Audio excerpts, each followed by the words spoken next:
Sud Radio Berkov dans tous ses états. Le face-à-face. Et le face-à-face concerne ce livre, cet ouvrage collégial, Vaincre l'islamisme aux éditions du CERF. Et nous sommes avec l'ancienne juge antiterroriste et toujours magistrate, Béatrice Brugère, secrétaire générale du syndicat FO Magistrats. Bonjour. Bonjour. Alors Béatrice Brugère, bonjour, toujours content de vous recevoir ici. Vaincre l'islamisme aux éditions du CERF. Et vous avez traité justement de volets. Alors il y a le volet terroriste, il y a le volet la religieux, le volet intégriste, etc. Et vous avez traité de quelque chose dont on parle effectivement très peu. Je ne sais pas si c'est un impensé ou un non-dit ou le monstre du Loch Ness, c'est la politique pénale concernant l'islamisme radical. Et justement, on en parlait hors antenne, vous dites oui, on parle de la prévention, on parle des sanctions, on parle d'administratif, etc. Mais c'est quoi justement, je voudrais vous le raconter très bien dans ce livre, que je recommande d'ailleurs, parce que c'est vraiment intéressant pour tous ceux qui s'intéressent à l'intégrisme. On parle d'intégrisme islamiste, mais on peut parler d'autres intégrismes aussi. Et encore une fois, je répète, l'islamisme, ce n'est pas évidemment, il va sans dire, mais il ira encore mieux en le disant, tous les musulmans, loin de là. Et il faut quand même faire la différence et faire, plus qu'une nuance et ne pas tomber d'un côté comme d'un autre, ni dans l'angélisme, ni dans l'amalgame. Alors Béatrice Brugère, c'est quoi la politique pénale? Qu'est-ce qu'elle a été en fonction de l'apparition de cet islamisme radical et politique en France? Alors d'abord, merci pour votre invitation. En effet, j'étais très heureuse de participer à cet ouvrage collectif pour lequel on m'a fait une commande, j'allais dire, précise, et sur lequel je n'avais pas d'a priori ni particulièrement réfléchi. Dans la mesure le préjugé d'un côté comme de l'autre. Absolument pas, parce que, vous l'avez rappelé tout à l'heure, moi, dans des précédentes fonctions, j'ai eu à connaître du terrorisme et de ce qu'on appelle la criminalité organisée, en tant que magistrat du siège. Et donc, on m'a posé la question de savoir ce qu'il en est de la politique pénale vis-à-vis de l'islamisme.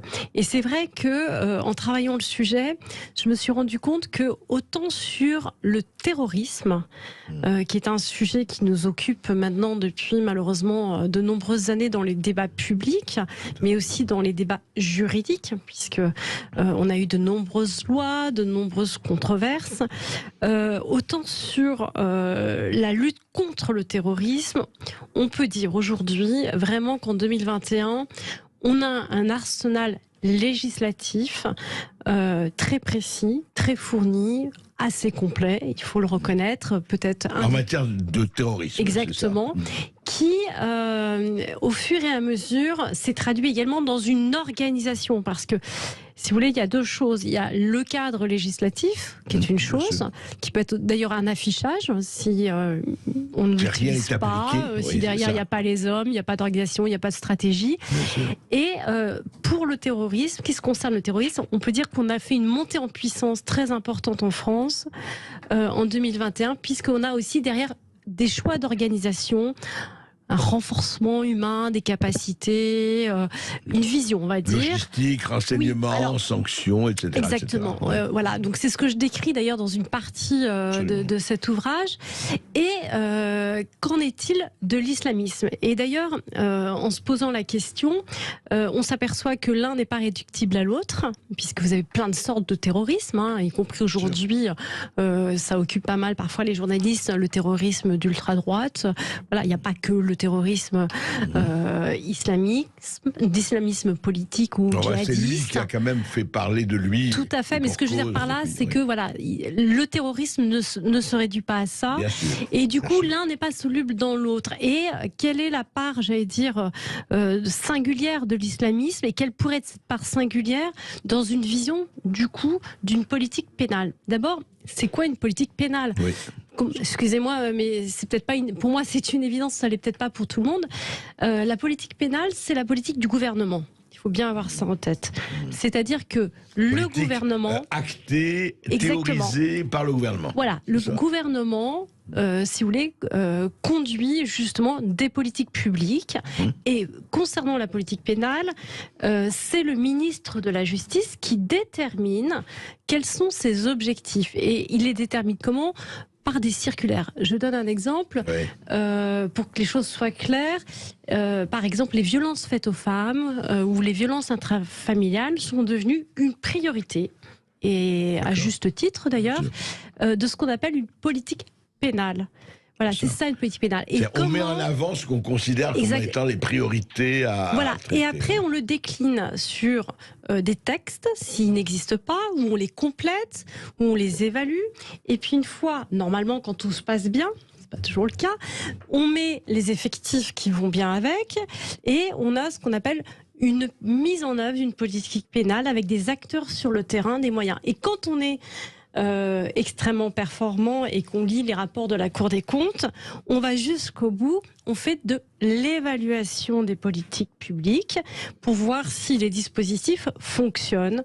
Et c'est ça tout le processus, j'allais dire, normal. Juste excusez-moi de cette parenthèse, parce que on ne sait pas toujours ce que c'est qu'une politique pénale. Tout à fait, mais justement, dans ce cadre-là, est-ce que ce sont les mêmes qui font l'évaluation de ces politiques, voir si ça fonctionne ou pas Alors, normalement, tout ça se fait évidemment au niveau d'une administration. Si on avait ce qu'on appelle des retours d'héritage, ce que font par exemple l'armée, et si on tenait compte aussi de tout ce qui participe à cette évaluation, y compris la Cour des comptes, mais pas que, il y a aussi le Sénat, enfin il y a plein de si vous voulez, de lieux d'évaluation des politiques pénales, on voit si ça marche ou ça marche pas. Parce que la politique pénale, d'abord il faut qu'elle existe, ensuite il faut qu'elle marche, et ensuite il faut qu'elle soit évaluée.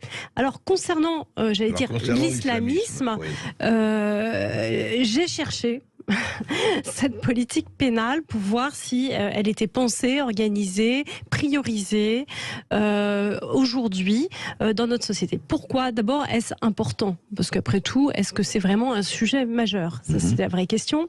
Il semblerait que oui, si on part du principe que l'islamisme politique, qui se décline de façon très polymorphe, là je prends un terme un peu générique, mais évidemment ça englobe des choses extrêmement diverses. Comme par exemple, donnez des exemples. C'est-à-dire qu'il y a plein de courants qui sont différents. C'est pas quelque chose de monolithique. Ils se réclament tous d'un islam politique, quand même, d'un islamisme politique. Oui, mais l'islamisme politique n'a pas nécessairement d'incidence sur le plan pénal en réalité. Ce qui est intéressant, c'est de voir comment une certaine forme d'islamisme politique qui prône la violence comme modalité d'action peut justement nous intéresser. Parce qu'en fait, en réalité, la justice est assez indifférente aux faits religieux dans ce qu'on appelle la liberté, puisque nous sommes dans un pays où on a quand même une liberté d'expression et une liberté de culte. Mais quand il y a porosité entre, je dirais, un secteur, je dirais, qui n'est pas violent, mais qui peut amener à la violence avec qu'il y a une porosité, pas seulement sur l'islamisme, mais dans d'autres domaines aussi, est-ce que ça ne relève pas d'une politique pénale ? Bien sûr. Quand il y a des prêches ou quand il y a... Voilà, il n'y a pas de violence, mais il y a les prêches. Oui, mais alors justement là, ça nous intéresse, puisqu'en fait, c'est ce qu'on appelle les incitations à la haine, ou des choses comme ça, ou à commettre des crimes, ou à la violence, ou voire des passages violents. Voilà. Mais il y avait une autre façon d'aborder le sujet, et qui l'a été également dans les débats, et qui est le préalable à toute politique pénale, c'est est-ce que oui ou non on pénalise l'idéologie elle-même. C'est-à-dire que est-ce que on va sur une définition pénale de ce que pourrait être, j'allais dire, un islamisme radical, violent, qui serait une atteinte en réalité aux droits fondamentaux et ce qu'on appelle la possibilité de vivre en communauté dans notre société. Il y a eu des tentatives, d'ailleurs il y a eu des députés qui l'ont proposé. La première, dans mes souvenirs, c'était Nathalie Kosciusko-Morizet qui avait tenté, j'allais dire, de pénaliser ce qu'on a appelé le salafisme. Je ne sais pas si vous vous souvenez, c'était il y a quelques années. En réalité, on se heurte très rapidement à une difficulté de définition, parce que le droit pénal, c'est quelque chose de strict et rigoureux, et tant mieux, sinon c'est des atteintes à la liberté. Et on s'est aperçu que c'était quand même très compliqué de définir. Donc il n'y a pas d'infraction pénale.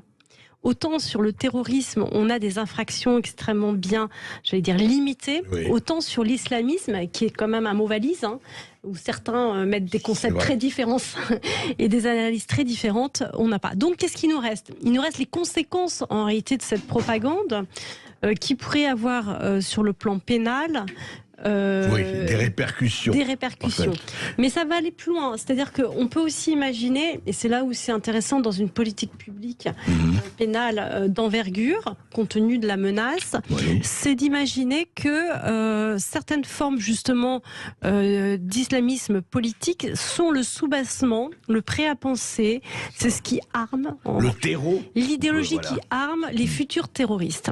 Et dans ce cas-là, et c'est aussi une notion très forte en politique pénale qui est celle de la prévention, puisque ça fait partie de nos missions. On n'est pas que dans la répression. Il y aurait quelque chose à faire aussi d'extrêmement intéressant et à inventer. Est-ce qu'aujourd'hui, c'est fait en 2022, nous sommes en 2022, est-ce que cette prévention-là est aussi importante et aussi suivie que, effectivement, les sanctions? On va en parler tout de suite après une toute petite pause. Et comment endiguer l'islamisme? Vous nous appelez au 0826 300 300. Ici Sud Radio. Les Français parlent au français. Les carottes sont cuites. Les carottes sont cuites. Sud Radio Berkov dans tous ses états. Et nous sommes toujours avec le magistrat Béatrice Brugère et nous parlons de ce livre très intéressant et de sa contribution encore plus intéressante sur justement comment effectivement vaincre l'islamisme et sur le plan, nous parlons sur le plan du droit et de la politique pénale. Et hors antenne, vous me disiez, Béatrice Brugère, que le vrai problème, c'est quand même d'abord cette porosité entre effectivement le terreau et le passage à l'acte. Alors, ce n'est pas évidemment corrélé, ce serait totalement exagéré et déliant de le dire, mais en revanche, il y a articulation, on en parlait, entre le ministère de la Justice et le ministère de l'Intérieur, puisque la police est... Alors, et vous disiez, au fond, il y a beaucoup de choses qui sont faites, mais il n'y a pas une politique globale, il n'y a pas jusqu'ici, et c'est quand même assez préoccupant, considérer que ce phénomène peut être un phénomène global, à traiter globalement.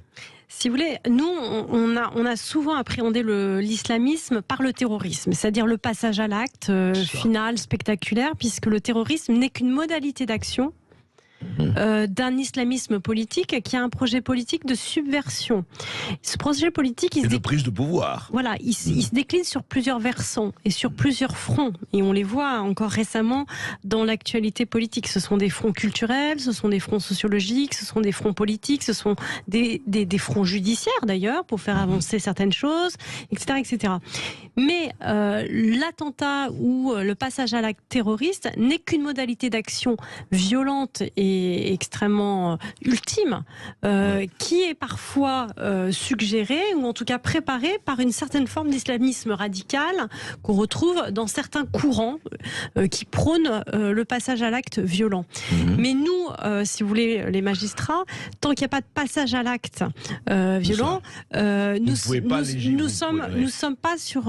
alors, nous avons quand même une forme d'anticipation parce qu'on a une infraction que beaucoup de gens aimeraient avoir et que beaucoup d'avocats critiquent, qui est l'association de malfaiteurs en vue de commettre un acte terroriste. Oui. Et cette association de même s'il n'a pas été commis encore. Alors, il faut des actes préparatoires très avancés, c'est plus que des actes préparatoires, mais ça permet, et c'est ce qui fait parfois la force de nos services de renseignement, de prévenir les attentats. Mais ce qui est intéressant sur l'islamisme, qui est autre chose, qui est cette forme de propagande, ce qu'on appelle le bas du spectre, et qui est souvent mis de côté, puisqu'en fait, justement, nous, on s'intéresse déjà au passage à l'acte, ou en tout cas presque le passage à l'acte.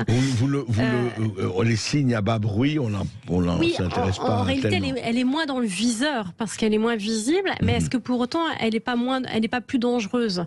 Puisqu'on s'aperçoit quand même que, par exemple, dans les prisons, qui était un problème majeur pour la justice.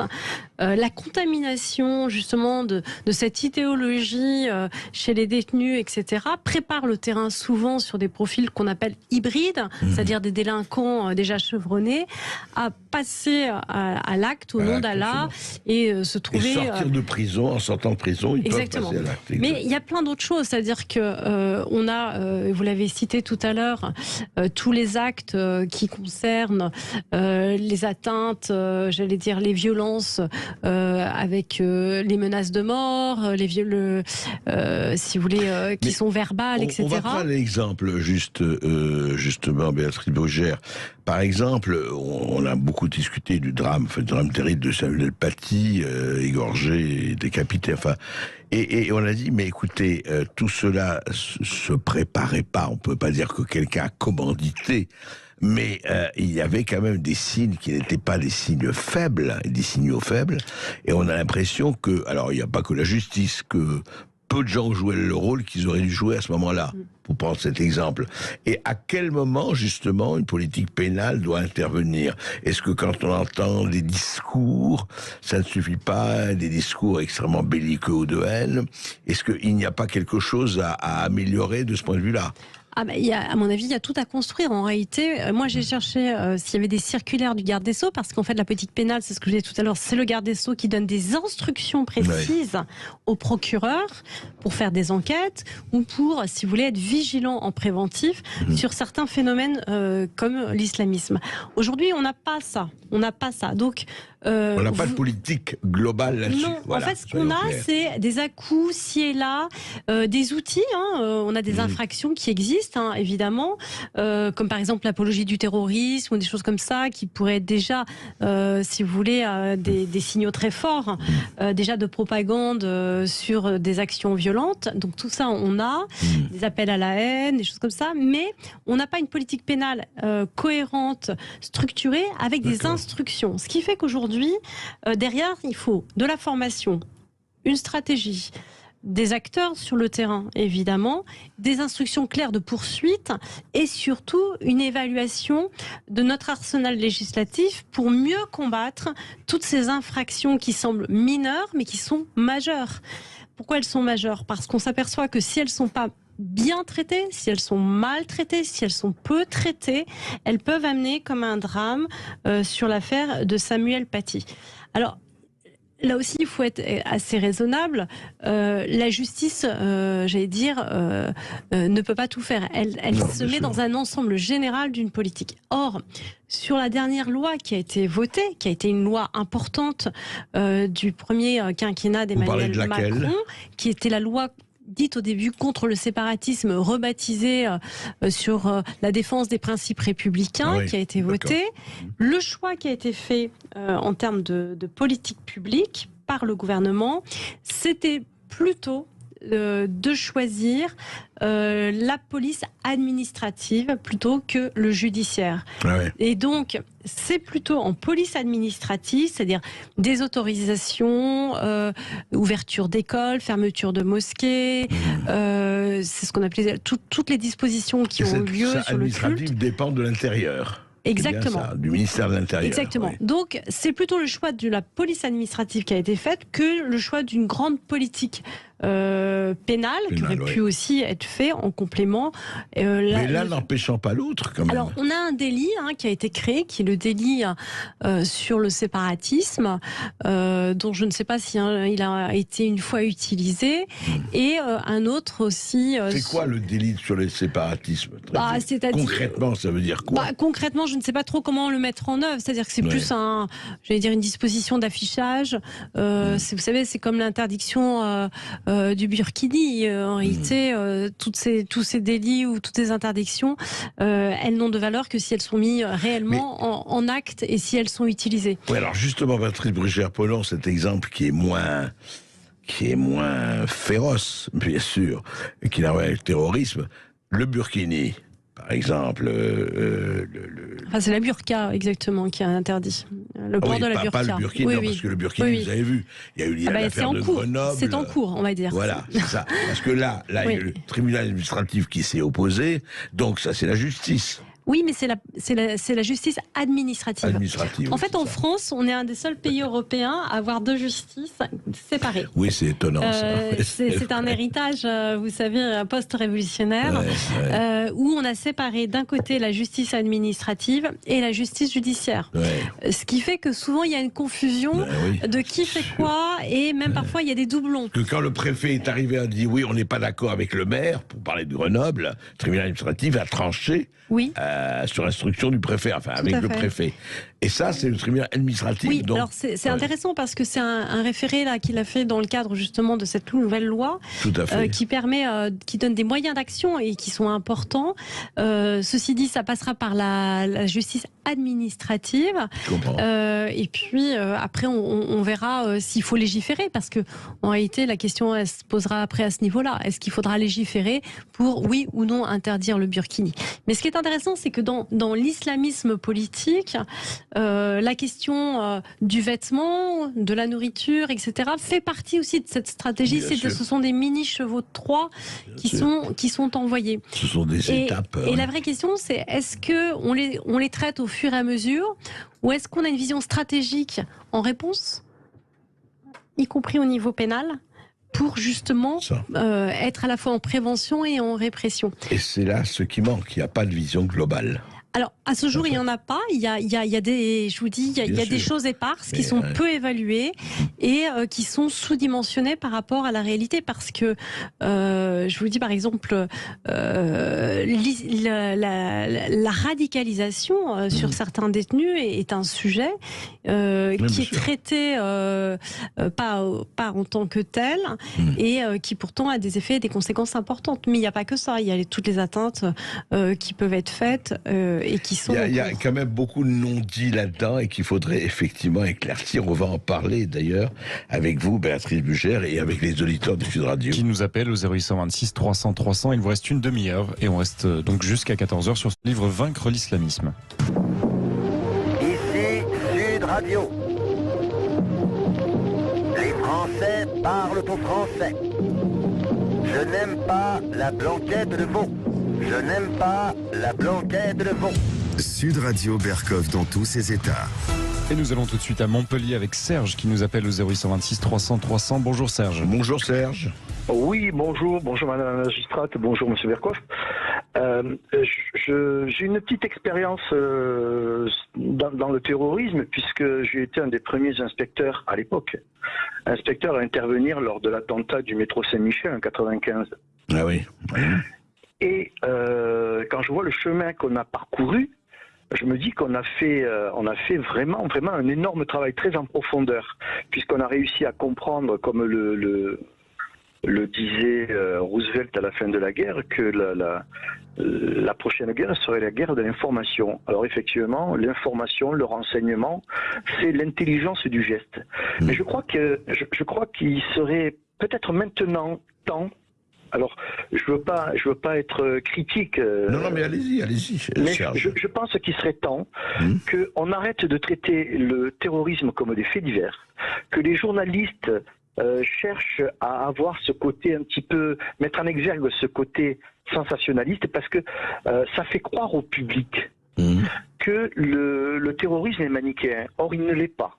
Et il ne l'est pas, puisque des amis qui ont été sur le terrain en Syrie, qui m'ont dit quand on arrête des gens de Daesh, ils ont tous la même pensée. Mais on ne peut pas déterminer s'ils sont sunnites, chiites, alaouites ou quoi que ce soit, parce qu'ils ont tous la même référence. Donc c'est quelque chose d'une complexité, et je crois qu'il est devenu maintenant préjudiciable pour l'action en elle-même, la réflexion en elle-même, que l'on continue à vouloir simplifier quelque chose qui est extrêmement complexe. Madame la magistrate l'expliquait très clairement.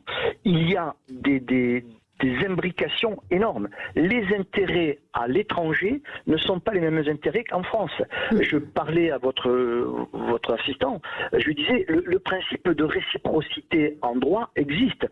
En termes de droit international, il existe. Mais face à ce principe de réciprocité qui fait que on peut traiter le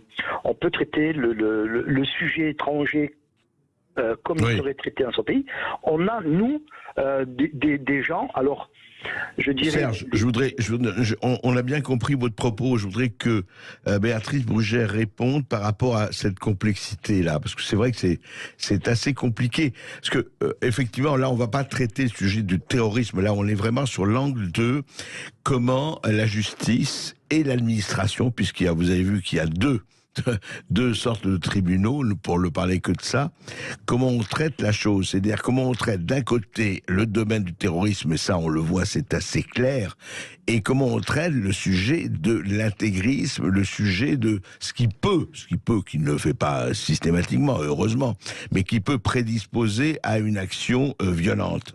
Et en fait, on a l'impression, c'est vrai, que tout ça, à chaque fois, Béatrice Brugère, tout ça s'imbrique de façon de façon compliquée, mais en revanche ne se résout pas justement parce que les entrées sont multiples et les moyens d'action le sont aussi. Alors, merci pour votre intervention et bravo aussi pour votre parcours sur le sujet. Il est réel qu'à la complexité du sujet, qui est maltraité souvent par l'événementiel ou le fait divers ou le fait spectaculaire, l'idée dans cette réflexion, c'est d'ajouter de la profondeur. Je m'explique. C'est-à-dire d'identifier les racines et de les contextualiser, puisqu'en fait, tous ces mouvements sont des mouvements vivants qui s'enracinent sur des cultures qui sont différentes. L'aspect géopolitique ou international, évidemment, de notre sujet est une évidence. Ce qui se passe en France n'est pas identique nécessairement, même s'il y a des similitudes avec d'autres régions. Et la façon dont on y répond influe également, pas la même, bien sûr. puisque on est sur, j'allais dire, de la matière vivante. Et la profondeur dont je parlais, qui est le versant de cette complexité, c'est que l'islamisme politique ne soit pas un impensé, c'est-à-dire ne soit pas non plus relégué. C'est-à-dire que je pense qu'il est important aussi de faire le lien entre le bas du spectre qui alimente en permanence le haut du spectre. Oui, mais y compris sur le plan judiciaire, c'est-à-dire pas simplement sur le plan de la prévention administrative, du discours géopolitique, etc. Pourquoi ? Parce que la nouveauté, en tout cas la rupture, et qu'il faut prendre en compte et sur lequel on peut avoir des analyses et des réponses différentes, c'est qu'on est passé, par rapport à ce que monsieur disait sur les attentats de Saint-Michel, de mouvements de terrorisme relativement violents mais résiduels, j'allais dire délimités, à un mouvement de masse mondial mou, sur plein de fronts différents, et qui nous oblige aujourd'hui à rattraper une forme de retard d'abord intellectuel, puisque pour combattre déjà il faut avoir les idées claires, et à ce moment-là, une fois que les idées sont claires, à avoir une riposte adaptée à la menace et à la hauteur de la menace. Et en fait, soyons clairs, Béatrice Brugère, aujourd'hui, alors on parle, on ne l'a pas. Voilà. Alors, je pense que sur le terrorisme, on peut se satisfaire déjà d'un modèle intéressant, sachant que, et on sera peut-être pas d'accord avec celui qui vient de poser la question, le choix de la France est quand même assez singulier, puisque c'est le choix de la centralisation et de la spécialisation pour lutter contre le terrorisme. Pour faire simple, on a fait le choix de faire ça surtout à Paris, avec des magistrats spécialisés. Or, l'islamisme politique, c'est, j'allais dire, la réalité du terrain, du territoire, et sur des choses qui sont assez diffuses. Je pense que là, il y aurait sans doute un changement à faire en complément, qui serait de se réapproprier sur le plan de la politique pénale le territoire, et peut-être une forme de décentralisation avec des acteurs extrêmement bien formés pour avoir, ce que disait monsieur tout à l'heure, qui est l'essentiel, des capteurs sur le terrain, puisque le renseignement, tout le renseignement sont la base d'une réponse positive. Décentralisation pour... en complément, en tout cas déconcentration, c'est sûr. Et pour considérer les ramifications. Exactement. Or, aujourd'hui, on n'y est pas. Et nous sommes avec Claude qui nous appelle de Perpignan. Bonjour Claude. Oui, bonjour Claude. Bonjour Béatrice Brugère, bonjour André Berkoff et ceux qui vous êtes sur le plateau. Moi, je voudrais poser une question à Béatrice Brugère relativement au blocage essayer de bloquer les points d'entrisme. Alors, il circule sur les réseaux sociaux des vidéos, parfois des vidéos traduites.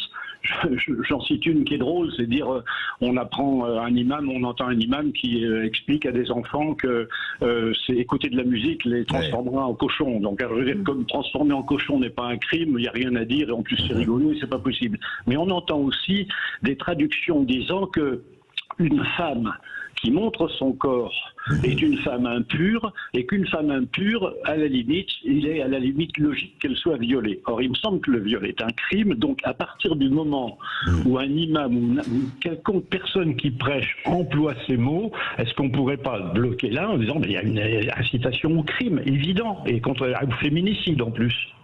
Bonne question. Oui, Madame la magistrate. Alors, excellente question, d'autant plus que, c'est une partie de ma réflexion dans ce chapitre, c'est qu'on a pris beaucoup de retard sur le cyber, c'est-à-dire, cyber au sens large, c'est-à-dire la propagande sur les réseaux, dans la mesure où on a affaire à un islamisme, j'allais dire, post-moderne, qui à la fois propose un schéma très archaïque, mais avec des modalités très modernes, puisqu'il a su parler à la jeunesse et utiliser la modernité des réseaux sociaux pour faire sa propagande. Donc là-dessus encore, et je vous rejoins monsieur, il y a un champ énorme et je pense que là-dessus on est très en retard et on n'est pas du tout au rendez-vous. C'est comme ça qu'on s'est aperçu, André Berkoff, du jour au lendemain qu'on a été les premiers pourvoyeurs de jeunes Français mineurs qui sont partis rejoindre la Syrie. Oui. Et du jour au lendemain, on s'est aperçu que notre jeunesse était le premier pourvoyeur, avec la Belgique d'ailleurs.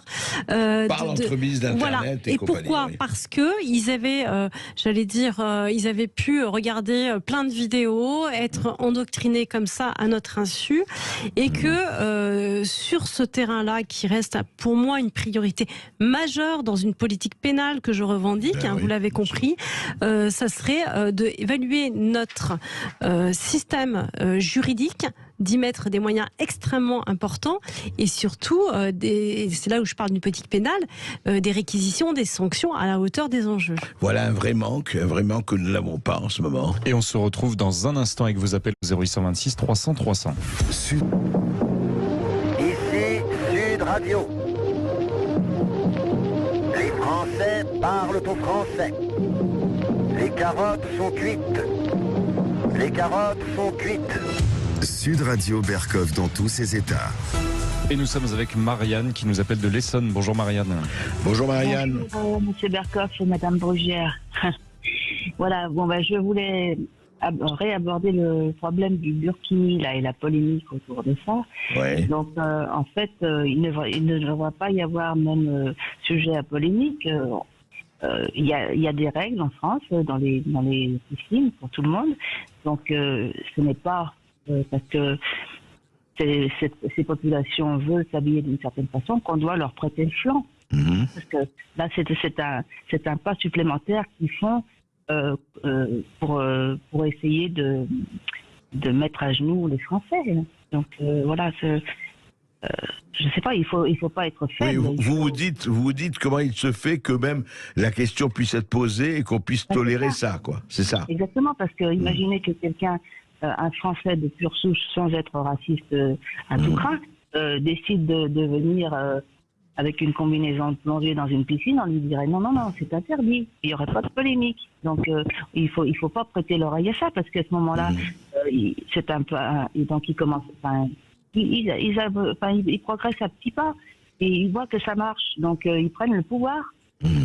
Mais... Voilà, donc l'État est faible, Macron est faible et son seul but c'est de se faire élire. Donc les gens n'ont pas compris encore ça, la majorité, et on est obligé de subir ça et on va se retrouver bientôt tous voilés, parce que si nous il faudrait déjà fermer toutes les mosquées. Parce que si nous, quand on va dans leur pays à eux, si on respecte pas les règles, on est obligé de les respecter. Voilà. Et eux, eux, Béatrice, ils oui, ne oui. transigent pas. Ils ne transigent pas. Donc nous, on transige beaucoup, et c'est pour ça qu'ils progressent. Marianne, on vous a bien entendu. Béatrice Brugère, c'est-à-dire Oui, que, alors- en fait, c'est une conception, c'est presque au-delà du pénal, ça. Non. Quelle conception a-t-on de la France et de la laïcité, etc. Est-ce qu'il y a une, voilà, ce que je veux dire, est-ce que laïcité fait règle et règle de justice ou pas? Oui, alors, si vous voulez, le problème, c'est qu'en France, la laïcité, malheureusement, est devenue un mot valise. C'est-à-dire que, et on l'a vu depuis plusieurs années, les polémiques sur la manière dont on aborde la laïcité. Nous sommes d'accord. Non, Donc, oui. à partir de là, l'interprétation, puisque là, on n'est pas au pénal, je vais reprendre, on est sur des interprétations du juge administratif de ce qu'est la laïcité. D'accord, mais je vais poser la question autrement. Reprenons ça. Il s'est passé à Grenoble ce qui s'est passé, discussion. Le conseil municipal à 2 voix de majorité vote sur la recommandation du maire. Eh bien, tolérance, les burkinis, c'est très bien, et pourquoi pas, c'est la liberté. Enfin, non, je n'entre pas là-dedans. Donc, tribunal administratif, on l'a dit déjà, s'oppose à cela et suspend la décision du maire qui fait appel. On en est là aujourd'hui.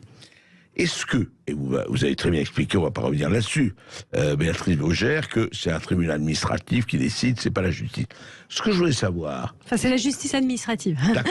Est-ce que la justice, comment peut-on saisir l'autre justice, la vôtre, dans un cas comme celui-là? Est-ce qu'on peut la saisir ou on ne peut pas la saisir? En l'état, non, je pense pas à ma connaissance, parce que si vous voulez, le droit pénal, parce que nous on est sur une pénal, là quand je parle, ou alors il faudrait aller sur la justice civile. Je réfléchis en même temps que je vous parle, non. Je vois pas, dans la mesure où il n'y a pas d'atteinte, de violence, d'atteinte aux biens, d'atteinte aux personnes, on est sur de la réglementation, on est sur une vision de la laïcité, on est sur une vision politique. Tout à fait politique. Vous voulez dire, il y a une atteinte à la conscience de certains, mais pas. Mais il y a une atteinte. Alors, nous aussi, on est garant, si vous voulez, des libertés, mais justement, dans ce cas-là, et c'est toute la problématique aujourd'hui de la lutte contre l'islamisme, y compris politique, c'est qu'on est dans un pays où les libertés fondamentales sont, et tant mieux d'ailleurs, très importantes, et c'est notre force, et à la fois, c'est notre faiblesse aujourd'hui. C'est notre faiblesse parce que, justement, ces avancées sur des fronts qui sont des fronts très diversifiés de toute la vie utilisent notre liberté d'expression, nos libertés fondamentales pour faire avancer, si vous voulez, cette propagande à bas bruit. Mais ça ne concerne pas la justice pénale. La justice pénale, on est sur des infractions qui seraient commises. Voilà. Donc, pour l'instant, il n'y a pas d'appréhension.